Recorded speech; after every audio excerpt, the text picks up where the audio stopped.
we'll start with an opening prayer.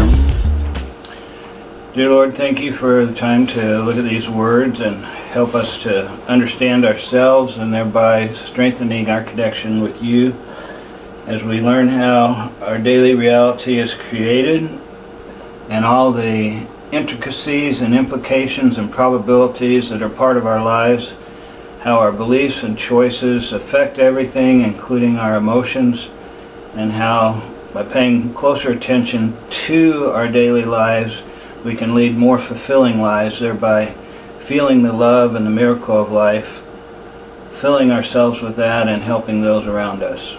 In the name of Jesus, amen. All harm-free. Now, we are continuing with the nature of personal reality, and I'm simply for helping those who might have missed it. Last week's we were in chapter 18 and had a talk on the 25th of September, and the words that we came up with were, I am powerful, creative, and effective. Now, today's date is October 2nd, 2013, and we're still continuing in the nature of personal reality. There it is. Okay, we actually finished chapter 18. We are starting chapter 19 tonight, okay? And that's on page 367. Is everybody ready? Yes. Alright, chapter 19.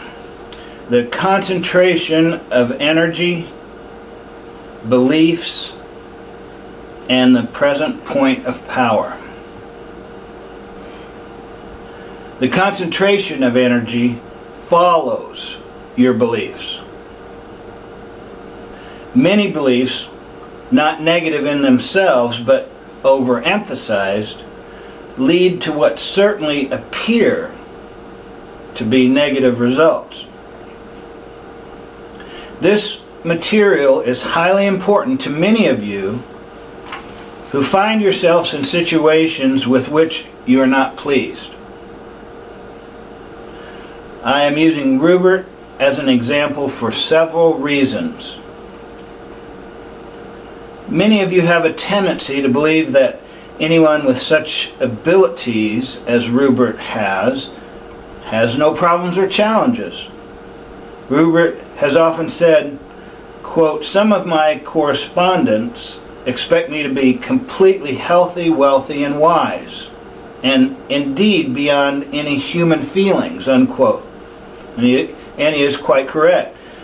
Numbers of you are looking for a state of, quote, peace, unquote, in which there is a static sort of bliss with all questions forever answered and all problems solved. Some of you think that this will somehow be miraculously accomplished for you. If you recognized the power of your own being, you would know that it ever seeks greater realms of creativity and experience in which new challenges are inherent. For all problems are challenges.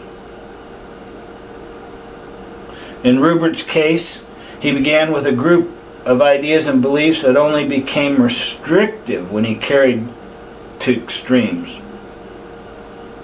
In your own experiences, many of you may find yourselves concentrating upon certain areas of activity with such energy that you ignore others, considering them restrictions. Rupert's condition involved a situation in this life. Some of you may find yourselves concentrating upon the physical aspects of existence, which are themselves quite legitimate, but to the exclusion of other important elements.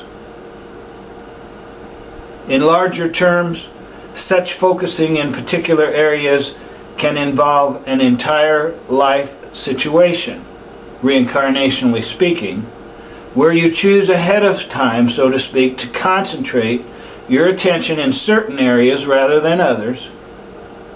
You may pick for yourself a body that does not perform normally, or a mind that is not up to par in your usual terms. Your given situation at birth, therefore, is one in which you cannot manipulate adequately in whatever way you have chosen. If you have decided upon a situation in which a critical organic lack or disability is involved, and are born with a severe disease, for example, then that is the context in which you will experience this particular focus in corporal reality. There will be a reason for it, and that reason will lie in those abilities that you have left free and open for yourself to pursue. All existences are simultaneous. Within the bounds of creaturehood, certain things are possible and certain things are not. You cannot regenerate a limb or grow a new one. You can cure yourself of a, quote, incurable, unquote, disease if you realize that your point of power is in the present. Whatever your situation, you have chosen it for a reason. If it involves a circumstance that cannot be altered in physical terms, then you have settled upon it as a framework in order to enhance and use other abilities in concentrated form. The main point is not to concentrate upon the liabilities, but to pursue those abilities that you have. For the great energies of your personality will be directed in those avenues. And that's the end of that session, and we'll go on. We'll start over here after session 667 opens near the bottom of the page on 369 where it says dictation. Rupert was working with alterations of consciousness this afternoon. At the same time, he had the radio playing softly. The rock music program was interrupted by an announcement having to do with the Indianapolis Speed Car Racing Exhibition. One driver had already been severely injured, and the race, put off on that account, and because of inclement weather, finally began today. As it progressed, the radio announcements continued also, and Rupert learned that another very severe accident had occurred. Besides this, a man, not a driver, was killed by an emergency vehicle speeding to the scene. The victim was connected with the race, however. As he resumed normal consciousness, Rupert found himself wondering about the great violence involved and the entire situation in which such people place themselves. He often has the radio on when he is working, with alternate states of consciousness, by the way, using it as a point of reference. Some of the material in the last chapter should help to explain the reasons for frameworks in which violence is built in, so to speak, and indeed becomes a challenging context through which reality is perceived. The situation is one of danger, yet it is chosen by those involved and is not inflicted upon them. In somewhat the same way, entire life contexts are selected that might appear to be incomprehensible, foolhardy, or even insane to an observer. These lifetime organizations may involve very drastic physical disabilities from birth. From the outside, it seems impossible that anyone would choose such a background, such a highly restricted or even painful situation in which to live. From that viewpoint, birth defects or lifetime diseases of any kind make no sense. No one begins a race with a handicap, you may say, but that is obviously not the case. Individuals have often chosen such situations precisely as incentives, and many great men have done so. This does not mean that such disabilities are necessary. At any point that an individual realizes his point of power in the present, he will not need a barrier to test himself against, or to focus him in what he thinks of as the proper direction. You live many lives simultaneously. You often think of these as reincarnational existences, one before the other. If you are severely ill and believe that the reasons for your symptoms exist in a past life, that you must put up with it, then you will not realize that your point of power is in the present, and you will not believe in the possibility of recovery. Again, even so-called incurable diseases can be healed as long as this does not involve regenerations not possible within the context of creaturehood. In your terms, birth defects of whatever kind are chosen before this life. This is done for many different reasons, just as people chose to be ill in this life, regardless of the duration involved. That is, a certain psychic framework is set up through which an individual decides, quote, ahead of time, unquote, to experience an entire life situation. Some information on this has been given in my other writings. A person with several existences, stressing intellectual achievement, might purposely then decide upon a life in which mental abilities are beyond him and the emotions allowed a full play that he had denied them earlier. Since all existences are simultaneous, this simply means his stressing certain aspects in this life at the expense of others, you would say, and setting up a frame of reference that may seem to be limiting. On the other hand, the personality involved may see this as a most rewarding and expansive experience, in which the emotions are allowed freedoms ordinarily denied. Characteristically, some personalities prefer lifetime experiences in which accomplishment and development follows an even course. Others demand great contrast. One of the latter may be miserably poor in one life, luxuriously rich in another, an intellectual giant in still another, a great athlete, and then a complete invalid. Individual differences operate then in the kinds of life situations chosen. In many cases, it is the family rather than the incapacitated member who questions and does not understand, as in the cases of severely mentally retarded children, for example. Yet in all instances, not only do children choose their parents ahead of time, but parents choose their children, of course. In such a situation, there are fulfillments to be gained from the parent standpoint. There are always opportunities of growth and unusual creativity possible under those conditions for all involved. That is why the framework was chosen. The same applies to seeming tragedies such as accidents or severe illnesses that come at any time.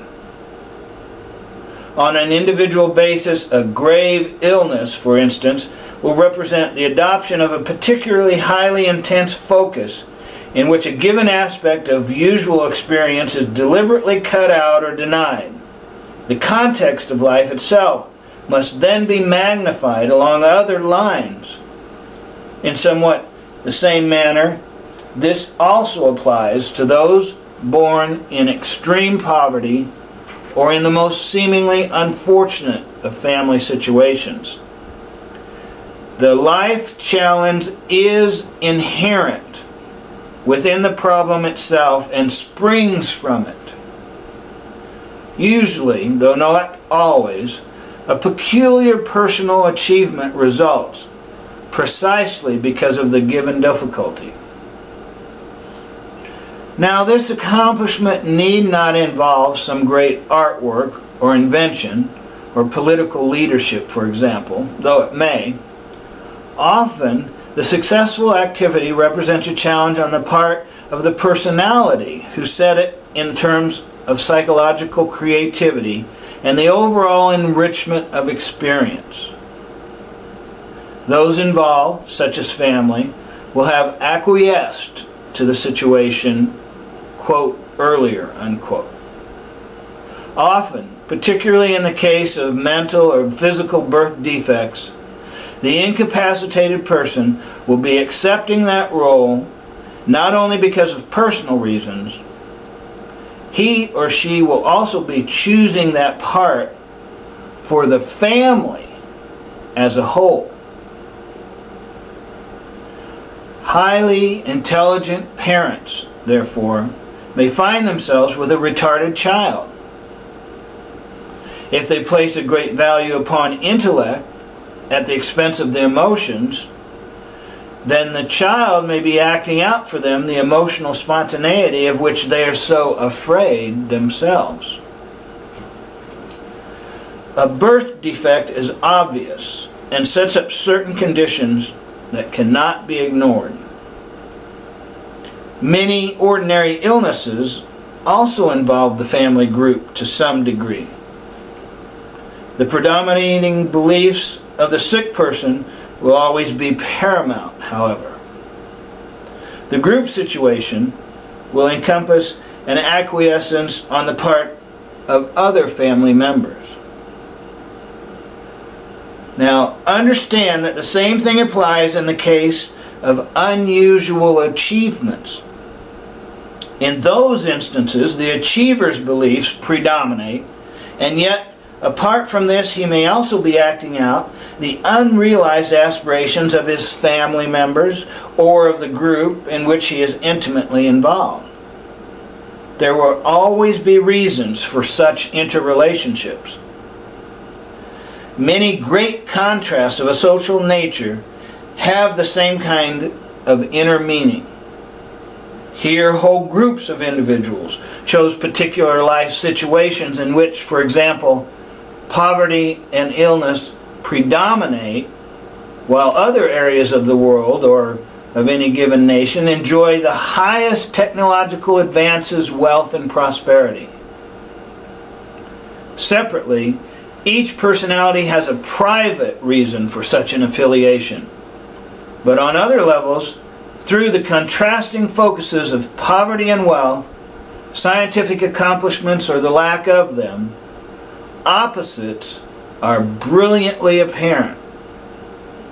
Technological progress, followed as a main focus, automatically portrays its benefits and its disadvantages. A nation which pursues this course is like one individual who primarily follows a strictly, quote, objective male, unquote, externally oriented path in terms of your Western understanding. Certain values have been stressed in your country, particularly in the recent present. These attributes were pursued at the expense of others for individual reasons and those en masse. The rest of the world agreed to such actions, however, and various portions of it took entirely different courses, so that, in your experience, global society would show a kaleidoscope of varying focuses and the results. On a much smaller scale and to different degrees, any tribe, town, family, or group will show the same tendencies, and from the shared experience, each individual will learn and grow. A person may choose a talent, a great talent instead, through which he or she will perceive reality and concentrate all experience. This will serve as a formidable focus, yet by its nature it may often preclude other experiences that many individuals find quite normal. Some artists with great ability may shut out intellectual maturity, utilizing native emotional qualities to such an extent and with such intensity that the mental reasoning faculties are largely shunted aside. Without rational illumination, the emotional elements may be so unwieldy that the artist, for all of his spontaneous expression, cannot relate in any kind of permanent situation of an intimate nature. For reason and emotion are natural counterparts. Someone else may choose to focus upon intellectual achievement to such a degree that he shuts out all true closeness. And though he can accept a permanent relationship, he will not experience the emotional richness that others may derive from a much briefer encounter. Therefore, each of you choose, ahead of time, in your terms, the kind of framework through which you will contend with this life situation. This applies personally and collectively. Those who believe in reincarnation will ask, what about past life beliefs? And even if I forget the idea of guilt, am I bound to follow the rules of karma? Since all is simultaneous, your present beliefs can alter your past ones, whether from this life or a previous one. Existences are open-ended. Now, with your ideas of progressive time and the resulting beliefs in cause and effect, I realize this is difficult for you to understand. Yet, within the abilities of your creaturehood, your current beliefs can change your experience. You can restructure your reincarnational past in the same way that you can restructure the past in this present life. And we'll stop right there. And that's because the next thing we're going to be reading will be an important point that we'll want to highlight next time. Two important parts of what I read need to be repeated. Back on page 370, he says, it's at 1, 2, 3, the fourth paragraph up, the last sentence. At any point that an individual realizes his point of power in the present, he will not need a barrier to test himself against, or to focus him in what he thinks of as the proper direction. So therefore what he's saying is, once you realize that your point of power is in the present, you do not need a challenge, you do not need a barrier, you do not need outside interference in order to focus you in the proper direction.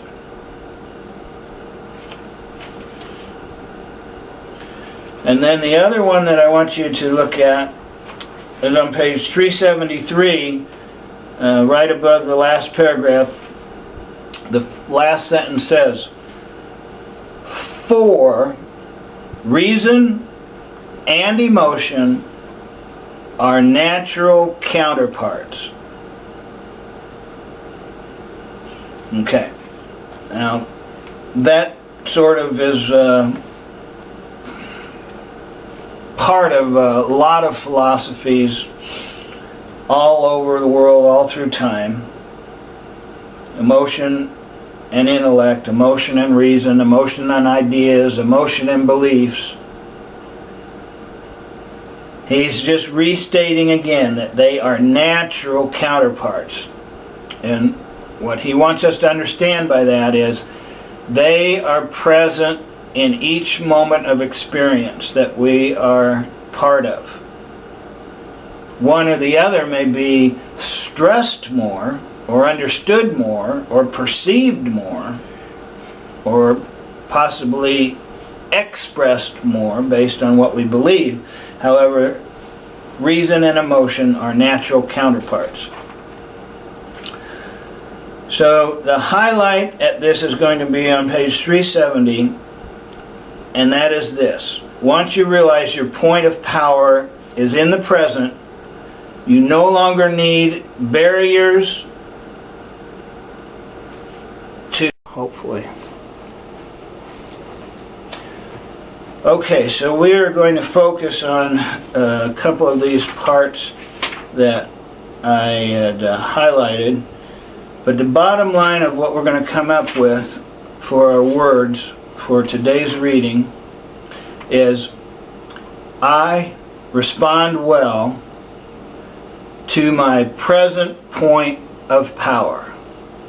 And that'll sum up our increasing skillfulness at dealing with the new responsibility of the knowledge that now is my point of power. All right, we'll do all of this and have a closing prayer. Dear Lord, thank you for this information. May we understand many situations that before seemed difficult for us to even have a way of looking at it. May we still be compassionate and understanding, and continue with our abilities to understand ourselves, lead more fulfilling lives, and help that spill over so that we can help those around us. All harm-free in the name of Jesus.